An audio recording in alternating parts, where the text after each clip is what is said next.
सोनम के घर फूलमती नाम की एक नौकरानी काम करती थी। उसके नैन नक्श बहुत सुंदर थे, बस रंग से वो काली थी। एक दिन,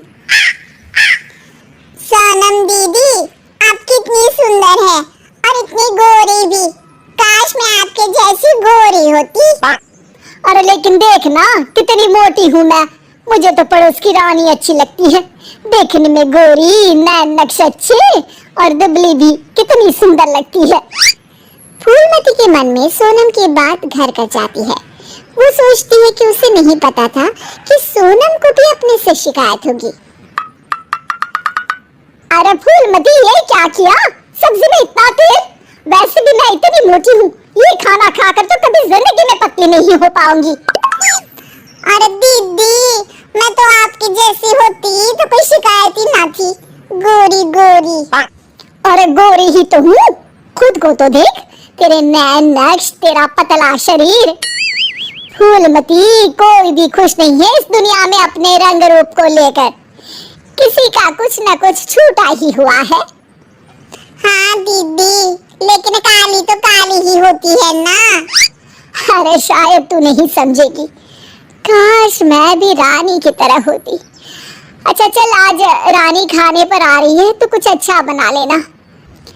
तभी वहाँ रानी आ जाती है। रानी दुबली पतली गोरे रंग की महिला होती है। दोनों सहेलियां बैठकर गप्पे मार रही होती है कि वहाँ फूलमती खाना लेकर आती है। अरे रानी दीदी, आप कितनी सुंदर हैं। काश मैं आप ही की तरह होती तो कितना अच्छा होता। शुक्रिया फूलमती, लेकिन तुम्हारे नैन नक्श तो बड़े ही तीखे हैं। हाँ दीदी, लेकिन हूँ तो काली ही ना। वैसे तो मैं भी वो सामने वाली वंदना को देखकर सोचती हूँ कि काश मैं उसकी जैसी होती। है दीदी, आप भी अपने से खुश नहीं? ना ना, मैं तो बहुत खुश हूँ। बस जरा लंबाई, काश मेरी लंबाई वंदना जैसी होती तो कमाल हो जाता। फूलमती उन लोगों को खाना देकर वहाँ से चली जाती है। वो सोचने लगती है, अरे ये क्या, मैं तो सोच रही थी कि सोनम दीदी सबसे सुंदर है, लेकिन लगता है सोनम दीदी कुछ नहीं। अब तो मुझे वंदना से मिलना पड़ेगा। देखो तो सही कि वो क्या चीज है। एक दिन मौका देखकर फूलमती वंदना के घर जाती है और उसके दरवाजे की बेल बजाती है। हाँ बोलो, क्या काम है? मैं ना एक काम वाली हूँ और घरों में काम करती हूँ। क्या आपको किसी नौकरानी की जरूरत है? हाँ हाँ, जरूरत तो है, लेकिन सिर्फ झाड़ू के लिए। वो क्या है कि पोछा मैं खुद लगाती हूँ, जिससे मेरी फिगर मेंटेन रहती है। दीदी, एक बात बोलूं, आप कितनी परफेक्ट हैं। मतलब आप में तो कोई कमी ही नहीं है। सुंदर शरीर, लंबी हाइट, गोरा रंग। काश ना दीदी मैं आपके जैसी होती। शुक्रिया, लेकिन मैं भी परफेक्ट नहीं हूँ। ये क्या दीदी, आप क्या बोल रही हैं? ऊपर वाले ने तो आप में कोई कमी रखी ही नहीं है। अरे तू उस दीपिका को जानती हो ना? कैसी बात कर रही हो दीदी? वो कहानी हर घर की हीरोइन ना? हाँ हाँ वही। उसकी त्वचा देखी है, कैसी दमकती चमकती, और कमर तो कितनी पतली है। हाय अरे दीदी, वो तो हीरोइन है, हीरोइन।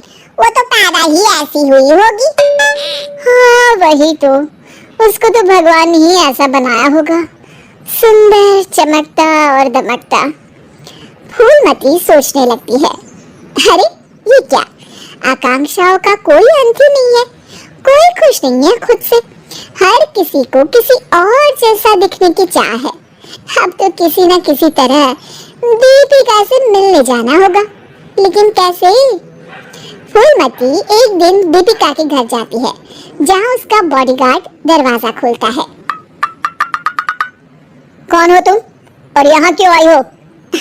मैं ना मैडम से मिलने आई हूँ, कोई बात करनी थी। अरे चलो चलो यहाँ से, ये कोई धर्मशाला नहीं है जो बात करने के लिए आ गई मैडम से। तभी वहाँ दीपिका आ जाती है। अरे भैया, आने दो, फैन होगी मेरी। फूलमती दीपिका के पीछे पीछे उसके घर के अंदर चली जाती है।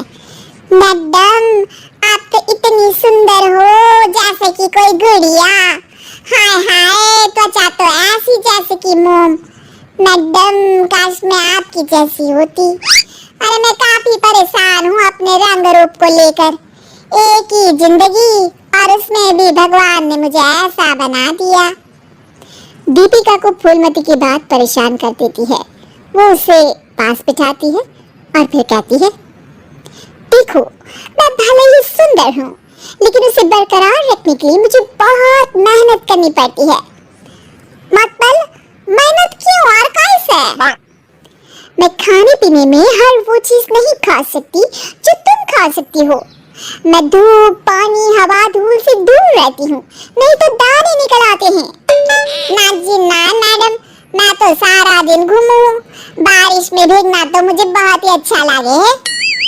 अरे महंगी महंगी क्रीम पाउडर जिस दिन मैं लगाना छोड़ दूं ना, तो देखो कैसी बुढ़िया सी शक्ल हो जाएगी मेरी।